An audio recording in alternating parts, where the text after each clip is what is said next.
So this is our coach at the Olympic Games last year in Paris. Yeah, it was first fencer in Rwandan history who went to the Olympics. It was very exciting. It was a short trip, short competition for her, but still a lot of learning. Right now she's at the World Championships in Georgia.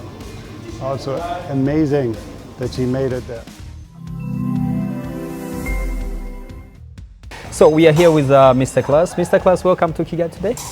Thank you very much. So Mr. Klaus, we find you here coaching the players of fencing game. How would you describe the state of fencing game here in Rwanda right now? I want to be optimistic and say there is a lot of interest in fencing, but realistically we are quite a few people doing it because it's not very well known, besides the fact that our coach has been to the Olympics and she's right now at the World Championships in Georgia. There are, I wouldn't know, about 50 people maybe in Kigali who are fencing more or less regularly. There are 2 clubs that are active. One is ours, Dream Fencing Club, and the other one is Southern Fencing. They are training, I think, 3 times a week as well. Yeah. Mr. Klaus, as you said, the fencing game is not a popular game here in Rwanda.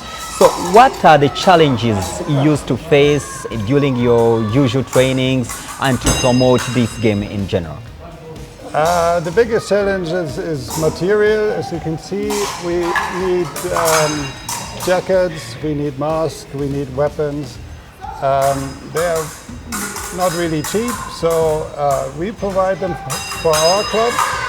And to have a gym is also a problem. We have to pay for the gym here, and we would like to have our own place, and we're working on that. I came to Rwanda about 4 years ago, and I met the coach right away, or I actually contacted her before I came here because I wanted to continue fencing. And over the time, I got more and more involved, helping her with the club, and we have done a lot of things together. We are at Car-Free Day every time. There's a lot of logistics, and that's a little bit my part. She is an excellent coach, especially for kids. I help her coach the young guys and girls, and we do a lot of after-school activities in schools, which is a lot of fun, but also quite challenging sometimes.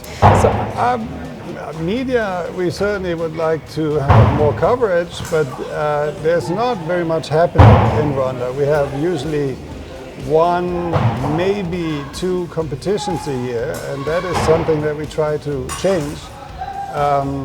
Government, I don't know, the government, we are in regular contact with the Ministry of Sports. They're very supportive.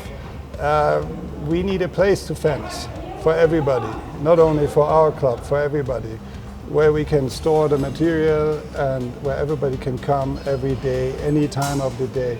That's something that we want.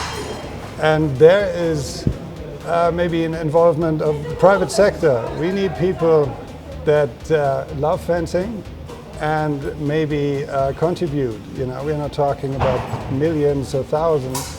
We're talking about small amounts that helps us keep working. And we're quite successful. One of the Southern Fencing Club, he went to the African Championship in Lagos this year together with our coach, who's the Rwandan champion. Before the World Championship, she was actually, I think, 125th in the world, which is not too bad. She's usually around 15 in Africa. The African Championships were a little bit disappointing, but now in the World Championships she had excellent matches. She won 2 out of 6, went into the knockout phases, and then there you meet really good fencers. And most fencers have good coaches. She is her own coach. That is one of the problems, and there are not enough really good fencers in this country. So if she would want to improve, she would have to leave, and that is always a big problem. If you're a good athlete, you have to leave the country. But if you're a good athlete, you also inspire people here, and it's not easy. So there are things happening, but there's too little coverage. About the African Championships, there was nothing in the media. Sure. And it's a bit disappointing sometimes, but we're working and we're not complaining. Yeah. So, Mr. Klaas, according to these trainings, we saw the big number of boys or men. What about girls? That is something we're working on. It's surprisingly, at the Car Free Day, we have a lot of girls coming and trying it, but it doesn't show up in our club. We have 2 or 3 girls that come sometimes, and I know that the Southern Fencing Club, that they have at least 2, 3 females that are fencing, and they're pretty good. So, but we invite especially young girls to come, because it helps when you start young, as most other sports. Yeah. If you start, I started very late, so I will never be a good fencer, but I can be a coach. Thank you so much for your time. Thank you for having me. Yeah.